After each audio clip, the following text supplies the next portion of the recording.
സുന്ദർവൻ കാട്ടിൽ ഏതോ അതിഥിക്ക് വേണ്ടിയുള്ള ഒരുക്കങ്ങൾ നല്ല രീതിയിൽ നടക്കുകയായിരുന്നു.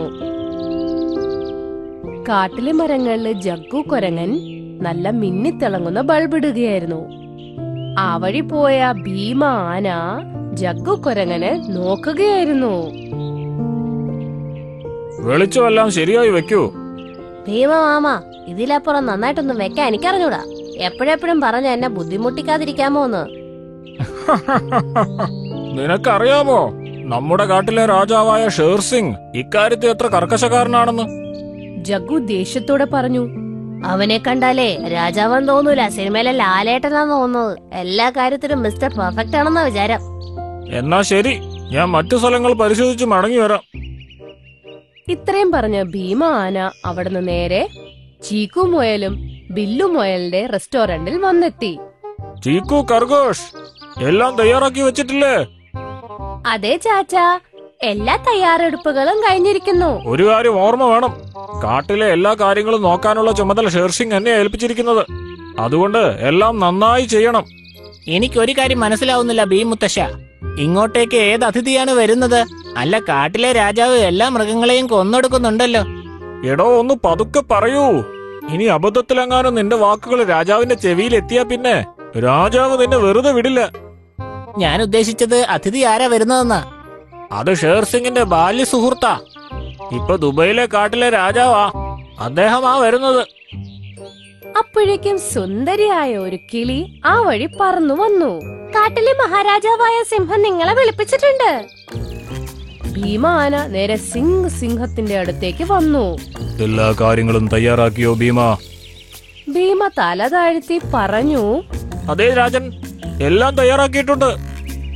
ഒന്നോർത്തോ ഭീമ, കാടിന്റെ അലങ്കാരത്തിന്റെയും ഭക്ഷണത്തിന്റെയും ചുമതല ഞാൻ നിനക്കാണ് തന്നിരിക്കുന്നത്. അതുകൊണ്ട് ഒന്നിനും ഒരു കുറവുണ്ടാവരുത്. അപ്പോഴേക്കും സിംഹത്തിന്റെ കൂട്ടുകാരൻ ദുബായ് സിംഹം അവിടെ എത്തി. ഹോയ് ഹോയ്, നീ വല്ലാതെ ദുർബലനായിരിക്കുന്നല്ലോ. അങ്ങനെയൊന്നുമില്ല എന്റെ സുഹൃത്തെ. സത്യത്തിൽ എനിക്കിപ്പോ പ്രായമായി. അതുകൊണ്ടല്ലേ ഞാൻ ശരീരമൊക്കെ ഒന്ന് മെയിൻറ്റെയിൻ ചെയ്യാന്ന് വിചാരിച്ചത്. നിന്നെ കാണാൻ കഴിഞ്ഞതിൽ വളരെ സന്തോഷമുണ്ട്. എല്ലാത്തിനും ഉപരി നീ എന്റെ ബാല്യകാല സുഹൃത്തല്ലേ. സിംഹം അവന്റെ കൂട്ടുകാരനോട് പറഞ്ഞു. വളരെ കാലമായി ഞാൻ നിന്നെ കാണാൻ ആകാംക്ഷയോടെ കാത്തിരിക്കുകയായിരുന്നു. വരൂ, നമുക്ക് എന്റെ കാടൊക്കെ ഒന്ന് കണ്ടിട്ട് വരാം. ഇത്രയും പറഞ്ഞ് സിംഹം കൂട്ടുകാരനെയും കൊണ്ട് അവിടന്ന് പോയി. അങ്ങനെ വൈകുന്നേരം വരെ കാടൊക്കെ ചുറ്റിക്കാണിച്ച് ആഹാരമൊക്കെ കൊടുത്ത് എന്നിട്ട് ക്ഷീണിച്ചൊരു മരത്തിന്റെ അടിയിൽ വിശ്രമിക്കാനായി വന്നപ്പോ ദുബായ് സിംഹം അവനോട് പറഞ്ഞു. എനിക്ക് നിന്റെ കാട് വളരെ ഇഷ്ടമായി. ഇവിടെയുള്ള ഭക്ഷണവും വളരെ മികച്ചതായിരുന്നു. അപ്പോഴേക്കും ഒരു തേനീച്ച ദുബായ് സിംഹത്തിന്റെ ചെവിയിൽ വന്ന് മൂളിപ്പാട്ട് പാടാൻ തുടങ്ങി. കിങ് ഷേർ, ഈ തേനീച്ച ഏതാ? നമ്മളിവിടെ ഒന്ന് ഭക്ഷണം കഴിച്ച് ഇവിടെ ഇരുന്ന് സംസാരിച്ചപ്പോഴെല്ലാം ഈ തേനീച്ച നമ്മുടെ പുറകെ ഉണ്ടായിരുന്നല്ലോ. ഇനിയെങ്ങാനും വല്ല ചാരനുമാണോ? ഞാൻ ഉത്തരവിട്ടിരുന്നതല്ലേ ഒരു തേനീച്ചയും അവരുടെ കൂട്ടിൽ നിന്ന് പുറത്തിറങ്ങരുത് എന്ന്. എന്നിട്ടും പുറത്തു കിടക്കാൻ നിനക്ക് എങ്ങനെ ഇത്ര ധൈര്യം വന്നു? തേനീച്ചയ്ക്ക് ദേഷ്യം വന്ന് സിംഹത്തിന്റെ അടുത്ത് പറഞ്ഞു.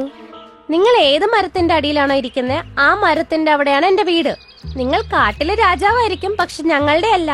ഞങ്ങളുടെ ഇവിടെയൊക്കെ രാജാവല്ല, രാണിയാണുള്ളത്. ഞാൻ എന്റെ റാണി പറയുന്നതേ കേൾക്കാറുള്ളൂ. തേനീച്ച പറഞ്ഞ കാര്യം കേട്ട് സിംഹത്തിന് ദേഷ്യം വന്നു. സ്വന്തം സൈനികനെ നോക്കി പറഞ്ഞു. നിങ്ങൾ കണ്ടില്ലേ, ആ തേനീച്ച കൂട് ഈ മരത്തിന്റെ മുകളിലാണ്. അടിച്ചു തകർക്കി തേനീച്ചയുടെ കൂട്. രാജാവ് പറഞ്ഞത് കേട്ട് സൈനികന്മാര് തേനീച്ചയുടെ കൂട് പൊട്ടിച്ചു. രാജ സ്വന്തം കൂട്ടുകാരന്റെ കൂടെ അവിടുന്ന് പുറപ്പെട്ടു. പക്ഷെ സിംഹത്തിന് അറിയില്ലായിരുന്നു അത് മാന്ത്രികമുള്ള ഒരു കൂടായിരുന്നു. കുറച്ചു കഴിഞ്ഞപ്പോ ആ തേനീച്ച കൂട് നേരെ വീണ്ടും അവിടെ പോയിരുന്നു. അങ്ങനെ ആ തേനീച്ച സ്വന്തം തേനീച്ച കൂടിലേക്ക് കേറി. അവിടെ ചെന്നപ്പോ റാണി പറഞ്ഞു. നമ്മുടെ കൂട് പൊട്ടിക്കാൻ ആർക്കാണ് ഇത്ര ധൈര്യം? ഈ കാട്ടിലെ രാജാവ് സിംഹത്തിന്. പക്ഷെ എന്തിന്? തേനീച്ച മുഴുവനും അവിടെ നടന്ന കാര്യങ്ങൾ പറയും. തേനീച്ച പറഞ്ഞ കാര്യം കേട്ട് റാണിക്ക് ദേഷ്യം വന്നിട്ട് പറഞ്ഞു. ഓഹോ, അപ്പൊ ഇതാണല്ലേ കാര്യം. എന്റെ മായാജാലത്തിനെ കുറിച്ച് അവർക്ക് അത്ര വിവരമില്ലെന്ന് തോന്നുന്നു. ഇത്രയും പറഞ്ഞുകൊണ്ട് തേനീച്ചകളുടെ റാണി സ്വന്തം കണ്ണടച്ചു. എന്നിട്ട് മന്ത്രം വായിച്ചു. കണ്ടിരിക്കവേ അവരുടെ തേനീച്ചക്കൂട് ഭയങ്കര വിശാലമായ ഒരു സുന്ദരമായ കാടായി മാറി. ഇത് കൊള്ളാലോ, നമ്മുടെ തേനീച്ചക്കൂട് ഒരു സുന്ദരമായ കാടായല്ലോ. ഇനി ഈ കാട്ടിലായിരിക്കും ബാക്കി മൃഗങ്ങളൊക്കെ താമസിക്കാൻ പോകുന്നത്. ആ സിംഹത്തിന്റെ കൂട്ടുകാരൻ ഇവിടെ ജയിലിൽ കിടക്കും. പക്ഷെ അവിടുത്തെ മൃഗങ്ങളൊക്കെ നമ്മുടെ ഈ കാട്ടിൽ എങ്ങനെയാ വരുന്നത്? അവര് തന്നെ വന്നോളും. അങ്ങനെ പതുക്കെ സിംഹത്തിന്റെ കാട്ടിലെ മൃഗങ്ങൾ അപ്രത്യക്ഷരായി. അപ്രത്യക്ഷമായ മൃഗങ്ങൾ നേരെ എത്തുന്നത് തേനീച്ചക്കൂടിന്റെ സുന്ദരമായ കാട്ടിലാണ്. ഭീമ ആന ഈ കാട്ടിൽ വന്നപ്പോഴേക്കും ജഗ്ഗു കുരങ്ങനോട് പറഞ്ഞു, ഇതെന്ത് അത്ഭുതമാണ് ജഗ്ഗു, നമ്മൾ എങ്ങനെ ഈ കാട്ടിലെത്തി? ഈ കാട് വളരെ മനോഹരമാണ്. ഭീമമാമ, നിങ്ങൾ ശരിക്കും ശ്രദ്ധിച്ചില്ലെന്ന് തോന്നുന്നു.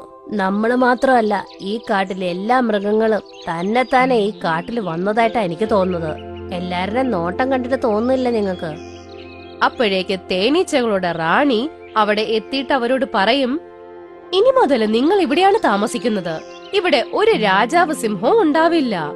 അല്ല, കാട്ടിലെ രാജാവ് സിംഹമല്ലെങ്കിൽ പിന്നെ ആരാണ്? ഈ തേനീച്ചക്കൂടിന്റെ ഈ കാട്ടിലെ റാണി ഞാനാണ്. ഇനി മുതൽ ഞാൻ പറയുന്നതാണ് നിങ്ങൾ ഇനി കേൾക്കേണ്ടത്.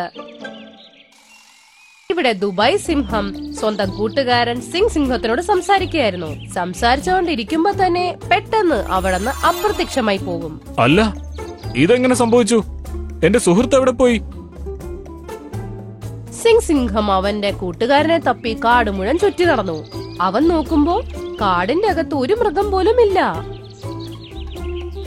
നടന്ന് ക്ഷീണിച്ച് തളർന്ന് സിംഹം ഒരു മരത്തിന്റെ അടിയില് അങ്ങനെ ഇരുന്ന് പറഞ്ഞു, അല്ല, എന്റെ കാട്ടിലെ മൃഗങ്ങളെല്ലാം എവിടെ പോയി? എന്റെ സുഹൃത്തും പെട്ടെന്ന് അപ്രത്യക്ഷനായി. ഇതെങ്ങനെ സംഭവിച്ചു? അപ്പോഴേക്കും അതേ തേനീച്ച സിംഹത്തിന്റെ അടുത്ത് വന്ന് ചിരിച്ചോണ്ട് പറഞ്ഞു, ഇപ്പൊ എങ്ങനെ ഇരിക്കണ്?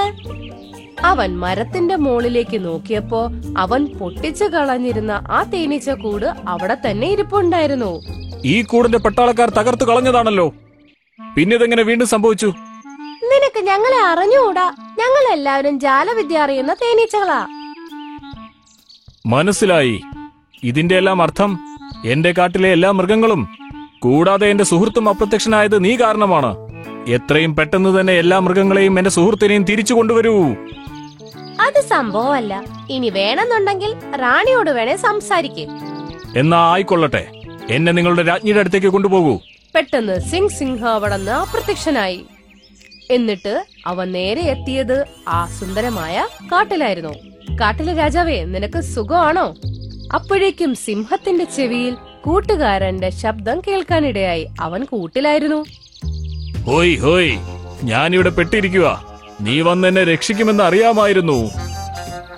സിംഹം തേനീച്ചകളുടെ റാണിയോട് പറഞ്ഞു, ഞാനും എന്റെ സുഹൃത്തും തെറ്റ് ചെയ്തിരിക്കുന്നു. ഞാൻ ഈ കാട് ഉപേക്ഷിച്ചു പോകാൻ തയ്യാറാണ്. ഞാൻ ചെയ്ത എല്ലാ തെറ്റിനും ക്ഷമ ചോദിക്കുന്നു. ശരി, നീ രാജാവായിട്ടല്ലേ എന്നോട് മാപ്പ് ചോദിച്ചേ. ഞാൻ നിരാശപ്പെടുത്തുന്നില്ല നിന്നെ. പക്ഷെ നിന്റെ സ്വന്തം ശക്തികൾ തെറ്റായ രീതിയിൽ ഉപയോഗിക്കരുത്. പിന്നെ ആരെയും താഴ്ത്തി കാണരുത്. ഇത്രയും പറഞ്ഞ് റാണി സ്വന്തം കണ്ണടച്ചു. അങ്ങനെ എല്ലാ മൃഗങ്ങളും തിരിച്ചവരുടെ കാട്ടിലേക്ക് വരികയും ചെയ്തു.